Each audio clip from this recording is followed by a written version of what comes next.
किसी नदी किनारे एक बहुत बड़ा पेड़ था। उस पर एक बंदर रहता था।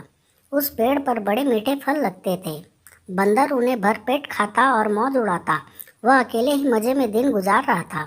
एक दिन एक मगर उस नदी में पेड़ के नीचे आया। बंदर के पूछने पर मगर ने बताया कि वह यहाँ खाने की तलाश में आया है। इस पर बंदर ने पेड़ से तोड़कर बहुत से मीठे फल मगर को खाने के लिए दिए। इस तरह बंदर और मगर में दोस्ती हो गई। अब मगर वहाँ हर रोज आता और दोनों मिलकर खूब फल खाते। बंदर भी एक दोस्त पाकर बहुत खुश था। एक दिन बात बात में मगर ने बंदर को बताया कि उसकी एक पत्नी है जो नदी के उस पार उनके घर में रहती है। तब बंदर ने उस दिन बहुत से मीठे फल मगर को उसकी पत्नी के लिए साथ ले जाने के लिए दिए। इस तरह मगर रोज जी भर कर फल खाता और अपनी पत्नी के लिए भी लेकर जाता। मगर की पत्नी को फल खाना तो अच्छा लगता, पर पति का देर से घर लौटना पसंद नहीं था।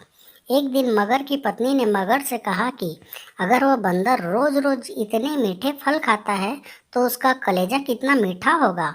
मैं उसका कलेजा खाऊंगी। मगर ने उसे समझाया पर वह नहीं मानी। मगरमच्छ ने दावत के बहाने बंदर को अपनी पीठ पर बैठाकर घर लाने लगा।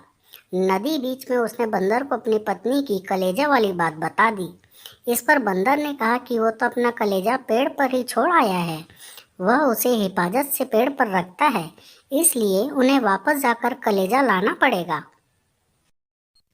मगरमच्छ बंदर को वापस पेड़ के पास ले गया। बंदर छलांग मारकर पेड़ पर चढ़ गया। उसने हंसकर कहा कि जाओ मूर्ख राजा, घर जाओ और अपनी पत्नी से कहना कि तुम दुनिया के सबसे बड़े मूर्ख हो। भला कोई भी अपना कलेजा निकाल कर अलग रख सकता है। बंदर की समझदारी से हमें पता चलता है कि मुसीबत के वक्त हमें धैर्य नहीं खोना चाहिए। Please like and subscribe.